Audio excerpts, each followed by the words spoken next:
Bonjour à tous, avec l'aide de Dieu, nous allons étudier le Rambam Sefer HaMitzvot, cours numéro 8, commandement négatif numéro 64.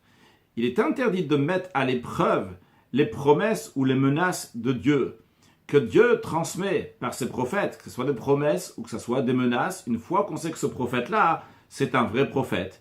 Comme la Torah dit, l'otenas ou Hashem Elokechem kasher nisitim bamasa, vous n'allez pas mettre à l'épreuve Dieu comme vous l'avez mis dans l'endroit qui s'appelle Massa, que là-bas, les enfants juifs, les juifs avaient besoin d'eau, et ils ont dit à Hachem qu'uniquement s'il va l'envoyer de l'eau, à ce moment-là, on va le suivre, etc. Donc, une fois qu'on sait que Hachem, il avait déjà montré son pouvoir et sa force, eh bien, suite à ça, on n'a pas le droit de le mettre à l'épreuve. Commandement positif numéro 8. L'ordre qui nous a été enjoint de ressembler à Dieu autant qu'on peut. Comme il est dit, tu suivras ses voies. La Torah Dieu a répété cet ordre-là en disant ailleurs, la lechet bechol drachav, de suivre tous ses voies. Et quelle est l'explication de suivre les voies de Dieu? Eh bien, le langage du Sifri est le suivant. De la même manière que Dieu, il est clément, Rahum, de la même manière, toi aussi sois clément. De la même manière que Dieu, il est miséricordieux, toi aussi sois miséricordieux. Il est Chanoun, toi aussi sois Chanoun. Dieu, il est tzadik, il est droit, toi aussi sois droit, toi aussi sois juste. Dieu, il est appelé chassid, de la même manière aussi, toi, sois un chassid impieux. Ça, c'est le langage du Sifri. Dieu a répété cet ordre-là sous une autre forme en disant « Achare Hashem Elokechem telechu » vous suivrez l'Éternel votre Dieu. Quelle est l'explication de ça?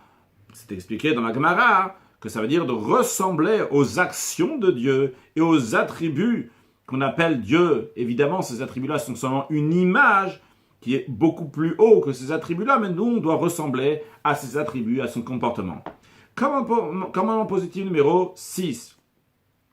L'ordre qui nous a été enjoint de rechercher la compagnie des sages, des érudits en Torah, et de toujours s'attacher à eux, d'être avec eux, de s'associer avec eux, toutes sortes de manières, que ce soit donc de manger avec eux, de boire avec eux, donc de faire des affaires avec eux, pour qu'on va arriver à imiter leurs actions et d'avoir foi dans les vraies manières de réfléchir, de penser, comme les sages l'ont.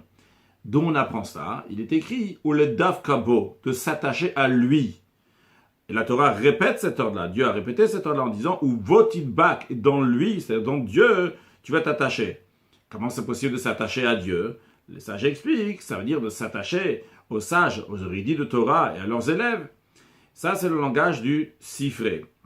Le Sifré, c'est un midrash qui explique donc les versets qui sont dits dans le livre de Bamidbar et de Dvarim.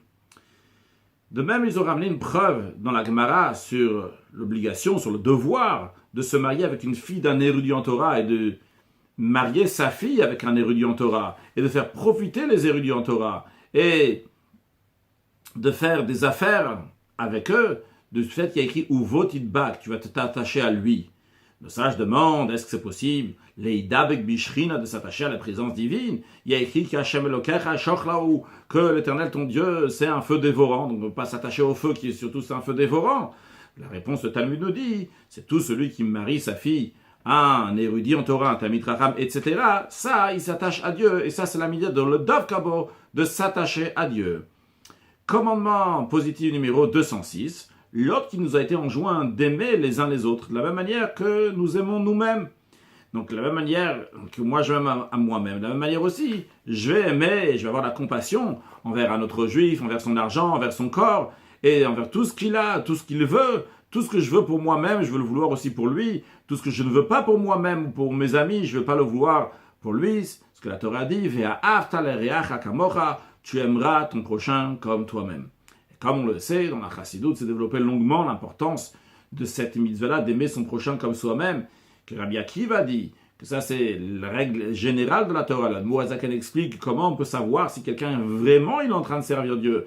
C'est si il sait mettre à l'avance donc son prochain, c'est-à-dire qu'il ne met pas son corps en avant, mais il met son âme en avant. Il sait que par rapport à l'âme, eh bien tous les Juifs sont unis ensemble. Eh bien à ce moment-là, on sait qu'il fait Avat Israël, l'amour du prochain, on sait qu'il est vraiment en train de servir Akadosh Baruch Hu, et comme le Rabbi nous dit, que de nos jours, la raison de Avat Israël, c'est pas seulement pour annuler la cause de l'exil qui a amené la destruction du temple, parce que ça a déjà été arrangé, mais aujourd'hui, c'est en tant que préparation et goûter la venue de Mashiach, dans lequel on sera tous ensemble avec une grande fraternité, avec la venue de Mashiach très prochainement.